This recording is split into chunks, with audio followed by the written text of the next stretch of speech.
मुझे आप लोगों के बीच में आकर बहुत अच्छा लग रहा है और मैं आशा करती हूँ हम हमेशा एक दूसरे से इसी तरह मिलते रहेंगे।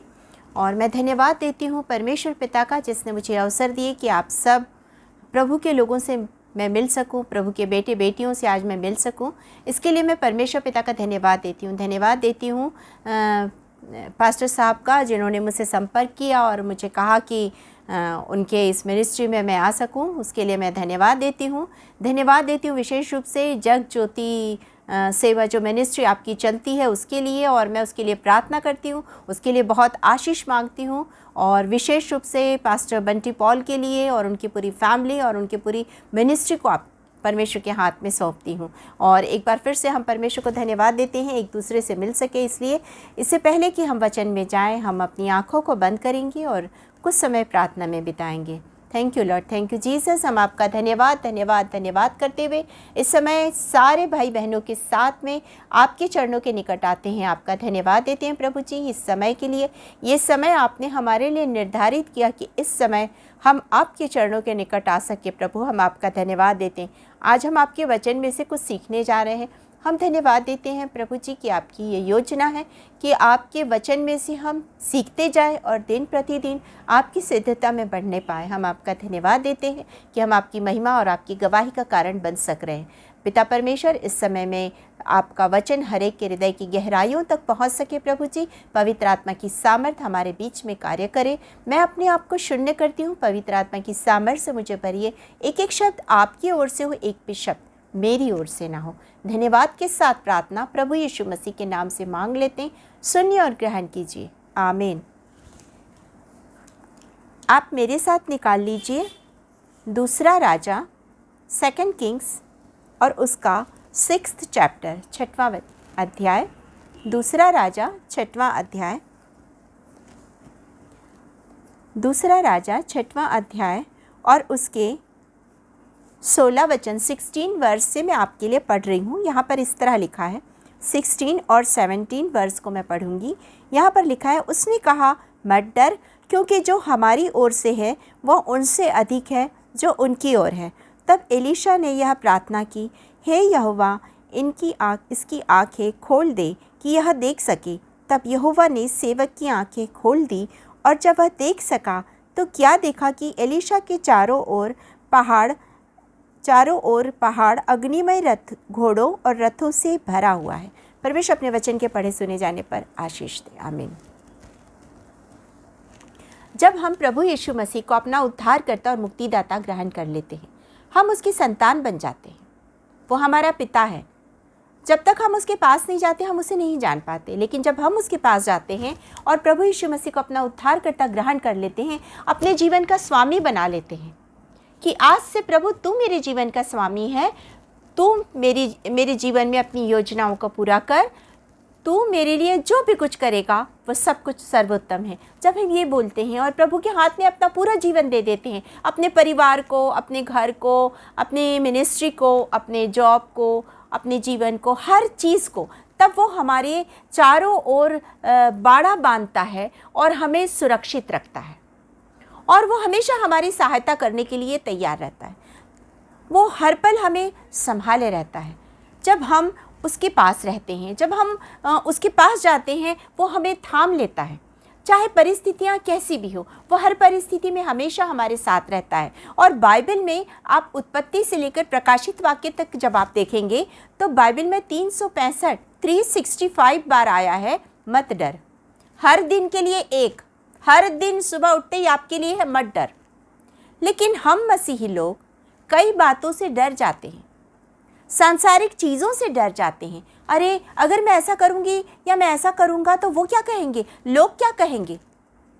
हमें लोगों की चिंता होती है, लोग क्या कहेंगे, कलीसिया के लोग क्या कहेंगे। अगर मैं प्रभु में ही बढ़ते जाऊं और प्रभु के अनुसार ही कार्य करूं, जैसा प्रभु चाहता है वैसा जीवन जीऊं, अरे तो लोग क्या कहेंगे।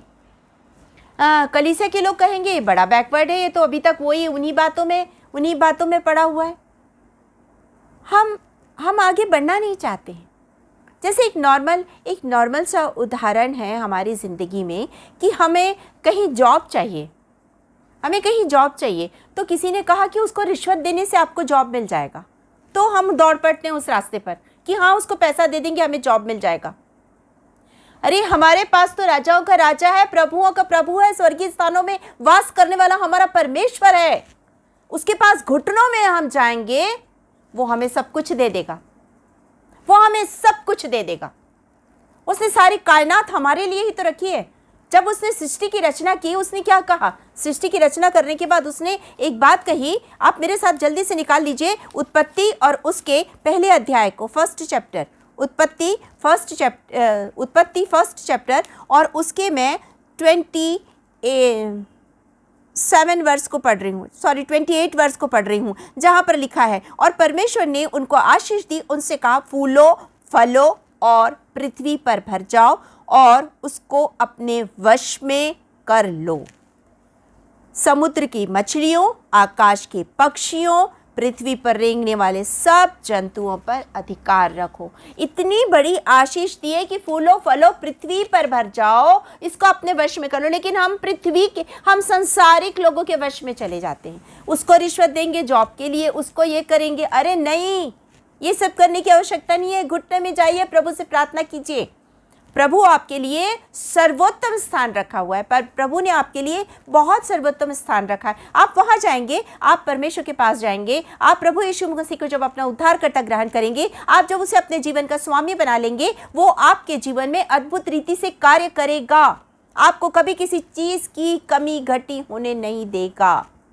वचन हमसे कहता है, जब आप मत्ती रचित सुसमाचार और उसके 6 चैप्टर को पढ़ेंगे, उसके 33 वर्ष को पढ़ेंगे, तो वो कहता है पहले उसके राज्य और धर्म की खोज करो, ये सारी चीज़ें तुम्हें मिल जाएंगी। लेकिन हम कल की चिंता करते हैं, हम क्या खाएंगे, क्या पिएंगे, कहाँ रहेंगे, क्या कपड़ा पहनेंगे, क्या करेंगे, क्या नहीं करेंगे। अरे ये सब चीज़ों की चिंता उस पर छोड़ दो, वो आपकी चिंता करता है। जब वो जंगली सोसोनों को इतने सुंदर वस्त्र पहनाता है, जब आकाश की चिड़ियों को, पक्षियों को वो खिलाता है, ना वो काटते हैं, ना बटोरते हैं, ना उगाते, कुछ भी नहीं करते, फिर भी वो भूखे नहीं रहते हैं, तो आप तो परमेश्वर के बेटे बेटियां हैं। और वचन कहता है कि कभी भी किसी ने परमेश्वर के भक्त के बच्चों को हाथ फैलाते नहीं देखा है। तो आप तो उसकी महान, सबसे सुंदर सुंदर रचना है। हर चीज को जब उसने बनाया, उसने कहा अच्छा है। लेकिन जब मनुष्य को बनाया, आदम और हवा को बनाया, तो उसने कहा बहुत अच्छा है, हम बहुत अच्छे हैं। तभी तो वह कहता है यशायाह नबी की पुस्तक ऐसायाह 43 और उसके जब आप 4th वर्ष को पढ़ेंगे, तब आप उसे पाएंगे कि मैंने तुम्हें अनमोल और प्रतिष्ठित ठहराया। हम अनमोल और प्रतिष्ठित लोग हैं। वो हमारी चिंता फिक्र करता है, इसलिए कहता है मत डर। वो बार बार कहता है मत डर। यहाँ भी हम इसी बात को देख रहे हैं। वो कह रहा है मत डर, अपने सेवक को कह रहा है, गेहजी को कह रहा है, एलीशा मत डर। वो डर रहा है। उसने अपनी आंखें खोली, चारों तरफ देखा, उठ के चारों तरफ देखा तो सेना ने पूरा घेर के रखा है।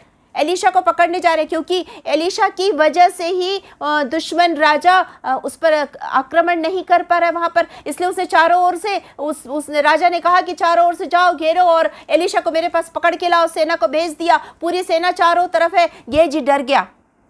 सांसारिक बातों को, संसार की चिंताओं में हम फंस जाते, हम डर जाते, ये क्या होगा, वो क्या होगा, ऐसा कैसे होगा।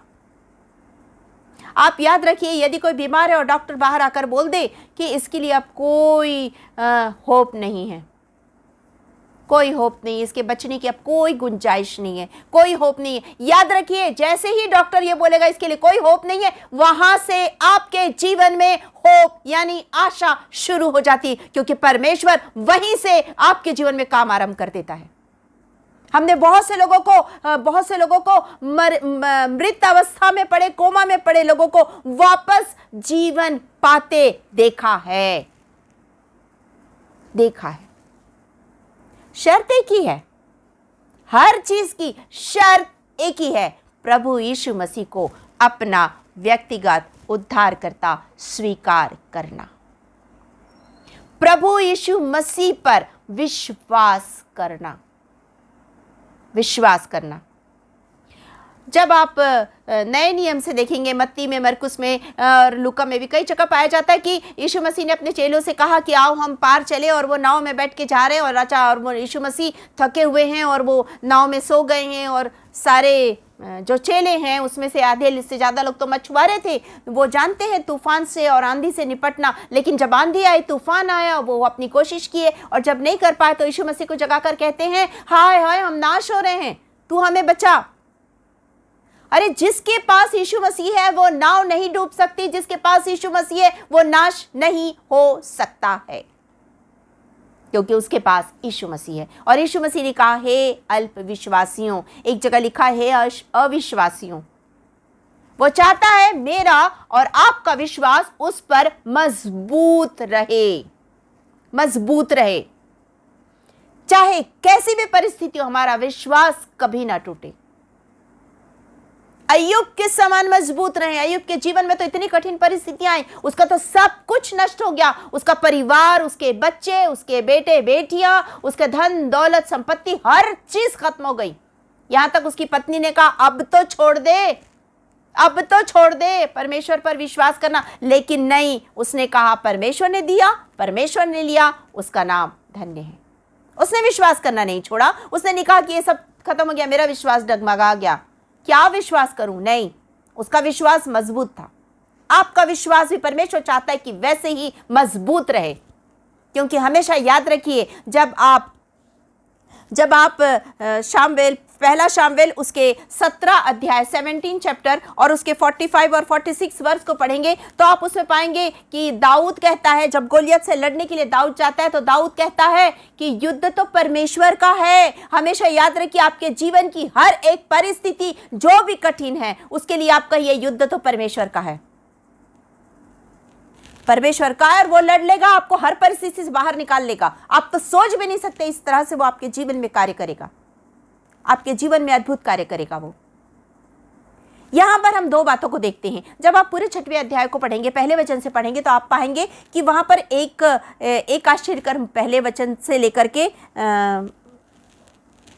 7वें वचन तक आप पढ़ेंगे तो उसमें एक आश्चर्यकर्म है कि पेड़ को काटा जा रहा था और उस समय कुल्हाड़ी पानी में गिर गई, उसका लकड़ी बेच निकल जाता है, कुल्हाड़ी अलग हो जाती है लकड़ी से, और वो लोहे की कुल्हाड़ी पानी में गिर गई। और पानी में गिरने के बाद में वो चिल्लाया सेवक कि हाँ, ये कुल्हाड़ी तो पानी में गिर गई, ये किसी से मैं मांग के लाया था। और एलीशा ने पूछा कहाँ है, और उसके बाद वो कुल्हाड़ी पानी में तैरने लगी और एलीशा ने वो कुल्हाड़ी को निकलवा लिया। वो एक छोटा, ये उदाहरण है एक छोटी सी घटना का। हमारे जीवन में भी इसी तरह छोटी छोटी कठिन परिस्थिति आती है। उस छोटी छोटी कठिन परिस्थिति में भी परमेश्वर हमारे साथ है। हमारे जीवन में हमेशा वो हर पल हर समय हमारे साथ रहता है, क्योंकि उसने हमसे वादा किया है। यहोशू और उसके पहले अध्याय और उसके 9 वचन को पढ़ेंगे। जोशुआ चैप्टर 1 और वर्स 9 को जब आप पढ़ेंगे तो आप उसमें पाएंगे, उसमें लिखा हुआ है कि उसने हमसे वादा किया है कि जहाँ जहाँ भी हम जाएंगे वो हमारे संग संग रहेगा और वो हमारे हर एक कार्य में हमें सफलता देगा। वो हमें हर एक कार्य में सफलता देगा। वो हर पल हर समय हमारे साथ रहता है। हमारे ज़िंदगी में चाहे छोटी सी घटना हो जाए, हमारी ज़िंदगी में चाहे बड़ी सी घटना हो जाए, हर पल वो हमें संभालता है। आप सोच के देखिए, जब आप रात में सोते हैं तो किसी को क्या सोच सकते हैं कि आप सवेरे उठेंगे? नहीं सोच सकते, लेकिन आप उठते हैं क्योंकि वो आपको सुलाता है और वही आपको जगाता है। वो आपको मीठी नींद देता है और वो आपके जीवन में आशीष भी देता है, आपको सुबह जगाता है, आपके जीवन में एक नया अध्याय शुरू करता है। प्रतिदिन उसको धन्यवाद देकर उठिए, प्रतिदिन उसको धन्यवाद दीजिए, क्योंकि वो बहुत महान परमेश्वर है। उसने अपनी आत्मा आपको दी है, उसने अपनी श्वास आपको दी है, उसने अपना स्वरूप आपको दिया है। कभी ये मत सोचिए कि अरे मैं तो ऐसी हूं या मैं तो ऐसा हूं। नहीं, आप बहुत खूबसूरत हैं।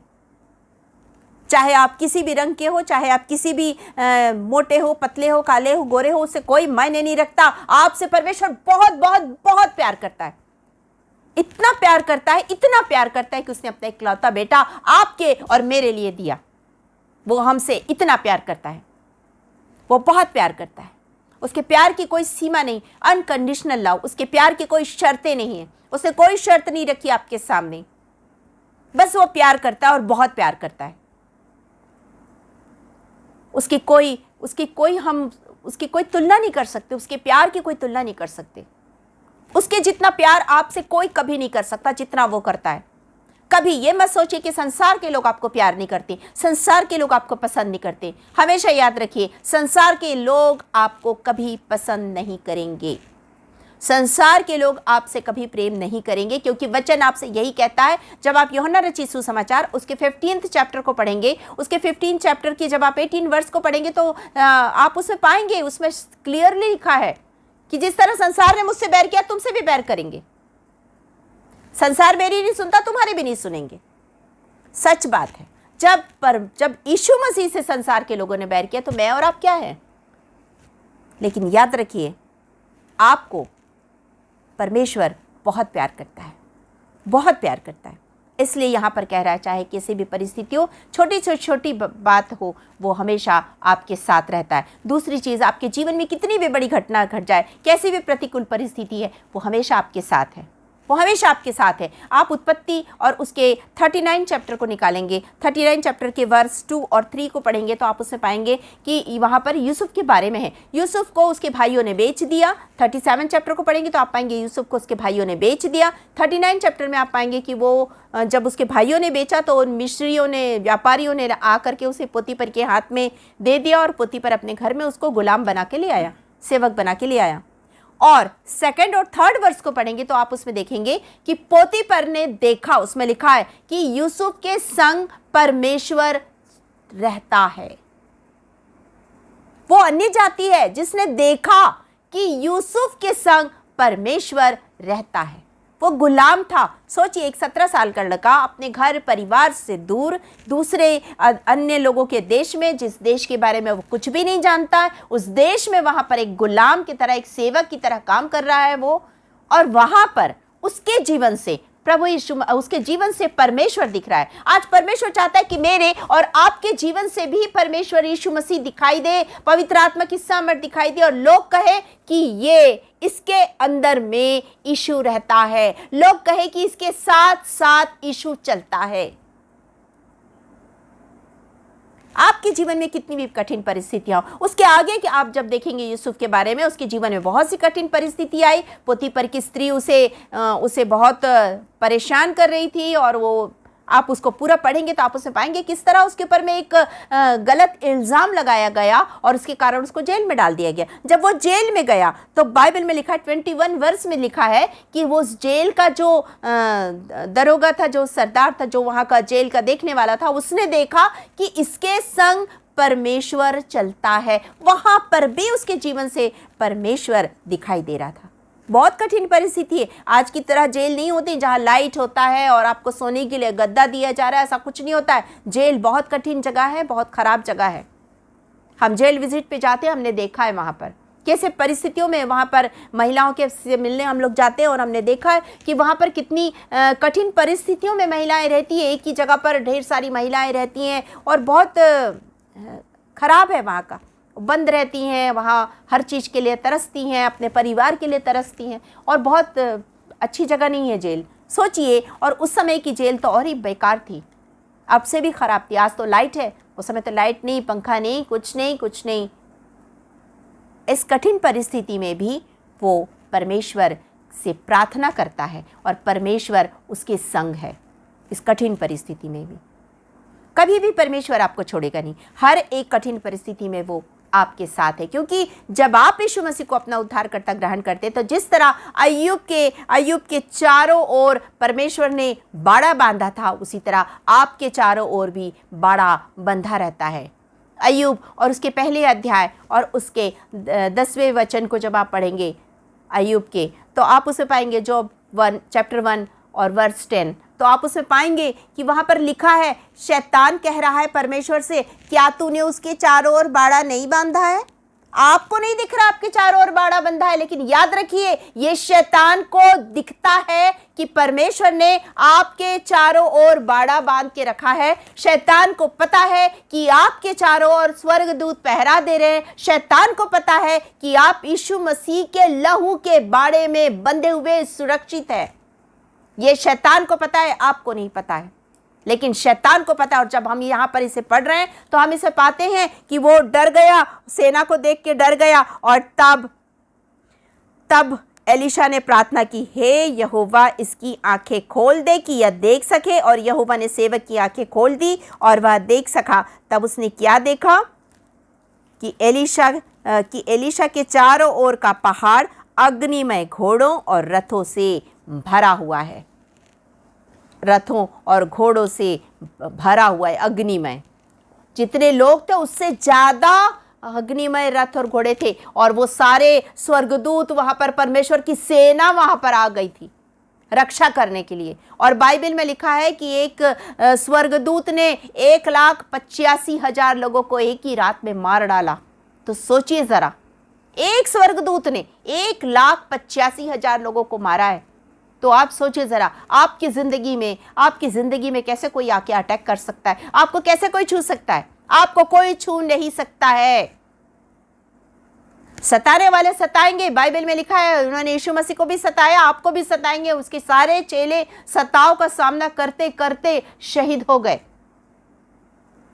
किसी की चमड़ी उधेड़ दी गई, किसी को गर्म कढ़ाई में डाल दिया गया, खौलते तेल में डाल दिया गया, किसी को पत्थरवाह कर दिया, मंदिर के कंगूरे से फेंक दिया, तलवार से काट दिया, सब कुछ किया। तैयार रहिए इस चीज के लिए। याद रखिए, आपके पास स्वर्ग में बड़ा मुकुट है। स्वर्ग में बड़ा मुकुट है, उस मुकुट की तैयारी कीजिए। यहाँ का मुकुट तो मुरझाने का है, इसलिए तो पौलुस कहता है यहाँ का मुकुट मुरझाने का है, मैं तो उस मुकुट के लिए दौड़ पूरी करता हूँ, उस निशाने की ओर दौड़ रहा हूँ। आपका भी निशाना वही होना चाहिए। इसलिए कहता है मत डर, चाहे आपके जीवन में कितनी भी कठिन परिस्थितियां क्यों ना हो। वो हर परिस्थिति में, हर पल, हर समय आपके साथ रहता है। वो आपको कभी नहीं छोड़ेगा। उसने आपसे वादा किया है कि वो आपको ना कभी छोड़ेगा और ना ही कभी त्यागेगा। वो आपको कभी नहीं छोड़ेगा। इब्रानी और उसके 13 चैप्टर और उसके 5th वर्स को पढ़ेंगे तो आप उसमें लिख पाएंगे कि उसने वादा किया है वो आपको कभी छोड़ेगा नहीं और वो कभी त्यागेगा नहीं। वो हर पल, हर समय आपके साथ रहता है। वो आपको कभी भी नहीं छोड़ता है। बस आपको विश्वास करना है कि आपके साथ प्रभु यीशु मसीह है। मत घबराइए। यदि कोई बीमार है, उस पर विश्वास कीजिए, उस पर विश्वास कीजिए। चंगा करने वाला परमेश्वर आपके पास है, उस पर विश्वास कीजिए। जितने वर्षों का जीवन उसके लिए परमेश्वर ने रखा है, वो उतने वर्ष जरूरी संसार में रहेगा।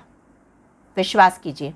मैं ये नहीं कह रही आपसे कि नहीं वो बिल्कुल ठीक हो जाएंगे और वो कभी नहीं मरेगा। ऐसा नहीं होगा, ऐसा नहीं होगा। बहुत से प्रचारक आते हैं और वो कहते हैं यीशु मसीह को ग्रहण कर लोगे आपको ये मिल जाएगा, आपको ये घर, ये बंगला, बाड़ी, गाड़ी, ये वो सब। मैं हरी हरी बातें नहीं करती, मैं हरी बात नहीं करती। मैं साफ कहती हूँ, यदि आप यीशु मसीह को उद्धार करता स्वीकार करोगे तो आपको इस संसार की चीजों से दूर स्वर्गीय आनंद का अनुभव होगा।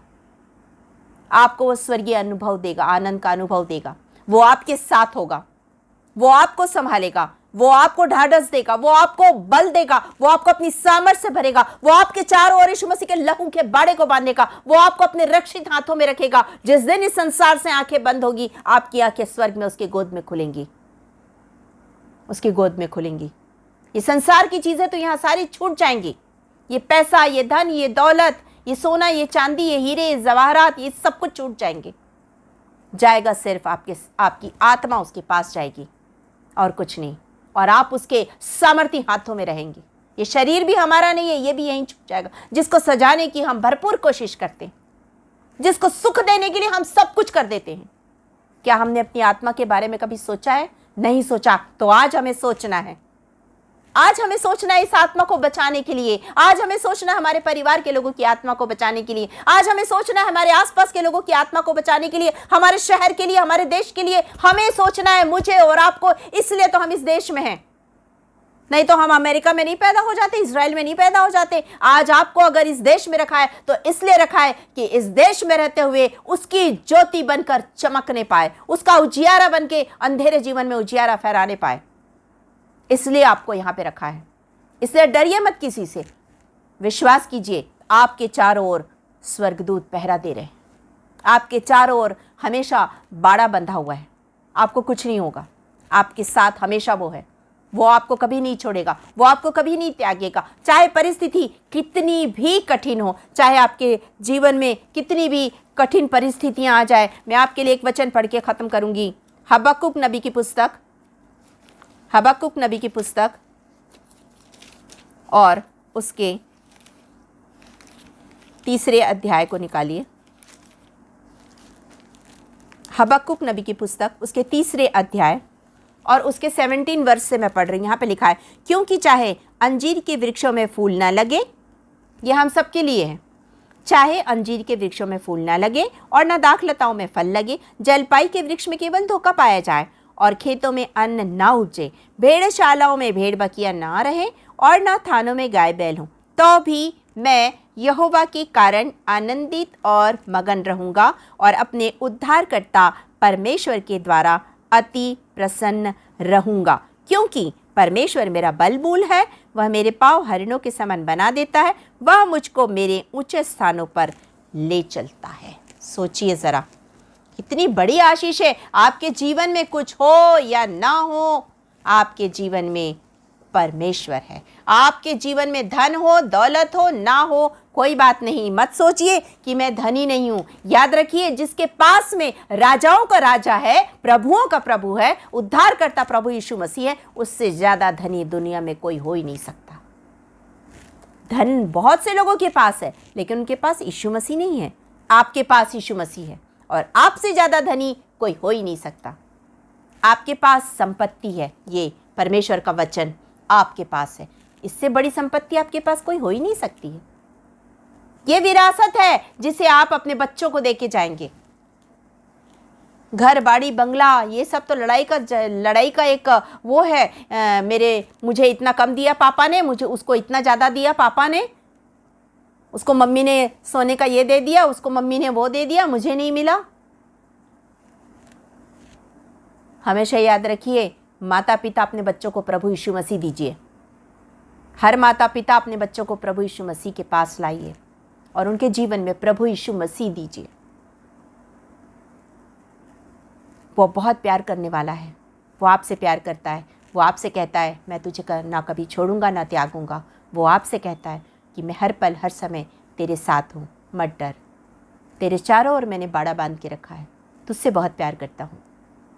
आप उस पर विश्वास कीजिए, पूरे मन से, पूरे हृदय के साथ उस पर विश्वास कीजिए। वो हमेशा आपके साथ है, वो आपको कभी नहीं छोड़ेगा, वो आपको कभी नहीं छोड़ेगा, वो आपको कभी नहीं त्यागेगा। अपनी आंखों को बंद करेंगे और इस समय हम प्रार्थना करेंगे। इस समय जब हम प्रार्थना कर रहे हैं, कोई भी प्रकार की तकलीफ़ हो आपकी ज़िंदगी में, आप अपनी उस तकलीफ़ को दिल खोलकर परमेश्वर के सामने रखिए। परमेश्वर आपको हर एक तकलीफ़ से आज़ाद कर रहे हैं। यदि आप कर्ज़ के बोझ के नीचे दबे हैं, परमेश्वर से प्रार्थना कीजिए, वो आज आपके कर्ज़ के बोझ को उतारने के लिए उपाय करेंगे। मैं ये नहीं कहती हूँ पलक झपकते ही आप आँख खोलेंगे और आपके ऊपर से कर्ज का बोझ हट जाएगा, नहीं। आपके जीवन में ऐसा कुछ उपाय होगा, आपको एक जीवन में एक ऐसा रास्ता खुलेगा जो आपको उस कर्ज के बोझ को उतारने में मदद करेगा। यदि आप बीमार हैं, अपने हाथों को उस स्थान पर रखिए जहाँ तकलीफ़ है। प्रभु चंगा करने वाला परमेश्वर है, वो आपको चंगाई देगा। मेरे जीवन में भी बहुत सी बीमारियाँ, बहुत से दुख और बहुत से तकलीफ़ें थी। परमेश्वर ने मुझे हर एक बीमारी से चंगाई दी। आज मैं भली चंगी हूँ परमेश्वर की दया और करुणा के कारण। आपको भी चंगा करेगा। आप अपने उस स्थान पर अपना हाथ रखिए, अपनी आंखों को बंद कीजिए, अपने आप का पूर्ण समर्पण कीजिए, परमेश्वर पर पूरे मन से विश्वास कीजिए। वो आज आपके जीवन में अद्भुत कार्य करने जा रहा है। हम परमेश्वर का धन्यवाद देते हैं, धन्यवाद देते हैं कि वो हमारा स्वामी है, वो हमारा उद्धारकर्ता परमेश्वर है, वो हमें चंगा करने वाला परमेश्वर है। वो हर पल हर समय हमें अपनी गोद में उठा के ले चलने वाला परमेश्वर है। वो हमेशा हमारे साथ रहता है, वो हमें कभी नहीं छोड़ता, वो हमें कभी नहीं त्यागता। वो हमारी चिंता करता है, वो हमारी फ़िक्र करता है। वो चाहता है हम अपने पूरे मन से उसके पास आएँ। वो चाहता है कि आप उस पर पूरा विश्वास करें, उस पर विश्वास कीजिए। वो चंगा करने वाला परमेश्वर आज हमारे बीच में है। जब हमने आराधना की, जब हमने स्तुति की, वो हमारे बीच में उतर आया। जब हम वचन का प्रचार कर रहे हैं, वो हमारे बीच में है। वो एक एक को छू रहा है इस समय। आप उसके स्पर्श को महसूस कीजिए। हर एक को वो छू रहा है, आप उसके स्पर्श को महसूस कीजिए। वो आप पर दया करने वाला परमेश्वर है। Thank you Lord, thank you Jesus. हम आपका धन्यवाद धन्यवाद धन्यवाद करते हैं, सारी आदर महिमा आपको देते हैं। धन्यवाद करते हुए इस समय हम इन प्रिय लोगों के साथ आपके चरणों के निकट आते हैं। आपका धन्यवाद धन्यवाद धन्यवाद करते हैं सामर्थी परमेश्वर पिता, आपकी दया आपकी करुणा के लिए। आपने इस समय हमारी जिंदगी में जोड़ा, इस समय हम आ सके। इस समय में हम प्रार्थना करते हैं उन सारे प्रिय भाई बहनों के लिए जिन्हें कोई भी प्रकार की तकलीफ है, कोई भी शारीरिक तकलीफ है, उन्होंने अपने हाथ को उस स्थान पर रखा है। प्रभु यीशु नासरी के नाम से चंगाई दीजिए, क्योंकि यीशु मसीह ने कोड़े खाए कि ये चंगाई को पाले। तो आज उसी कोड़े की मार के द्वारा यीशु नासरी के नाम से हम इन सारे लोगों के लिए चंगाई की घोषणा करते हैं। हम प्रार्थना करते हैं पिता परमेश्वर, राजाओं के राजा जो अपने कर्ज के बोझ के लिए प्रार्थना करें, जो अपने जॉबलेस जीवन के लिए प्रार्थना कर रहे हैं कि उन्हें अच्छी जगह जॉब मिलने पाए, उनकी परिस्थितियां बदल जाए। आज हम प्रार्थना में मांगते हैं यीशु के नाम से उन्हें अच्छी जगह जॉब मिले। यदि उनके पर कर्ज का बोझ है तो यीशु के नाम से वो बोझ उतरने पाए।